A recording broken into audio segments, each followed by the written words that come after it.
Moviment. Castillo Moviment segur que és una formació, una agrupació de lectors nova, però no la gent que estem a Castillo Moviment. Algunes de nosaltres juguem anys i anys en moviments socials, treballant per moltes qüestions diferents i entre altres per problemes semblants o que tenen que veure amb el TTIP, que és el que estem tractant avui. Jo no vaig a repetir, vaig inclús, no sé si m'estalviaré part dels 5 minuts perquè s'han dit moltes coses i no té sentit repetir-se, no? Nosaltres estem en contra del TTIP en els termes en què s'està plantejant absolutament i sense cap ocultació i estem en contra per diferents assumptes. Vaig a posar el dit en el lloc en el que crec que fins ara no s'ha posat. Estem en contra perquè pensem d'entrada que un tractat d'aquesta importància no pot fer-se o no pot estar negociant-se d'esquenes a la gent. No té sentit. Si fora bo, com diuen, seria obertament públic, i això no passa així. El m'ha explicat com funciona la Càmera del Terror d'Europa, en la qual no te deixen ni entrar una llibreta perquè pugues apuntar res. Així no és la cosa.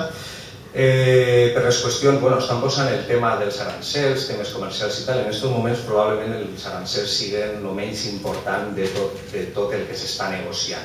En realitat, el que està passant és el que estan intentant fer altres qüestions com les reformes laborals o les reformes de l'educació o les reformes de tantes coses, que és intentar fer-nos menys lliures.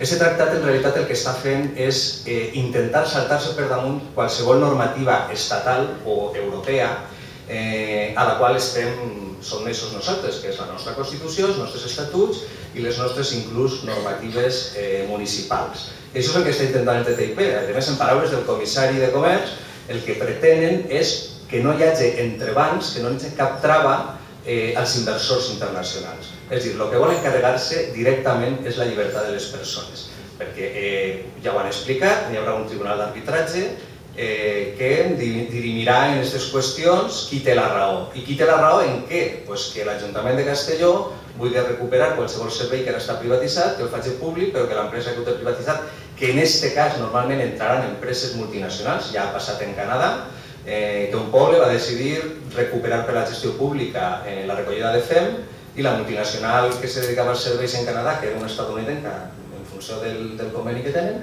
es va denunciar i van tindre que pagar. O en Eslovàquia, que una asseguradora holandesa va denunciar a l'Estat quan va recuperar o quan va intentar recuperar la sanitat pública. Per tant, això és el que n'hi ha realment. Un intent de sotmetre a la gent, més enllà de qüestions comercials, més enllà d'altres qüestions. I ha que quedar clar una cosa, des del municipi què podem fer? Ja ho vam repetir, ser bel·ligerants allà on puguem i estirar la llei fins allà on puguem per a oposar-nos. Però també hi ha que ser clar, si no volem TTIP no podem optar per formacions polítiques que estan apostant per el TTIP. Jo lamento no estar d'acord en el que ha dit el company del PSOE, perquè el PSOE en Europa, dic el PSOE, dic els socialistes europeus, els liberals europeus on està Ciutadans i el Partit Popular Europeu, ja sabeu que està allí també, insistentment han votat a favor del TTIP. Sense més, i fins ara, si això és així, és perquè aquests 3 grans grups europeus han estat a favor. Si estem en aquest punt, és cert que ara el PSOE està intentant moderar un poquet la seva qüestió per oposició de la ciutadania i diuen, bueno, sí, el Tribunal d'Arbitratge, però el Consell de Cooperació Regulatòria, realment el Consell de Cooperació Regulatòria encara no se sap qui és, però sí que sabem que dins van estar les multinacionals. Per tant, és com a mínim sospitós. I això sí que està dient que sí el PSOE i el PP està dient que sí als tribunals d'arbitratge i a la resta de tractat. Duem 9 rondes, si no m'enganya, i encara no sabem en quins termes perquè és absolutament secret. Per tant, pensem que no podem caure en mans de les multinacionals. No se trata d'una guerra entre la classe treballadora americana i la classe treballadora d'ací, la gent d'ací i la gent d'allà. Els que estan controlant tot el cotarro este són aquestes grans multinacionals i està igual, ja sabem quina és la seva pàtria. No són els Estats Units, no és Europa, no és res. No és que vinguin els xinesos, no. Són la mateixa gent els que estan movent els fils de tota aquesta qüestió. Per tant, oposició absoluta i clara i intentarem fer tot allò que puguem en la mesura del que puguem i comptant amb la gent.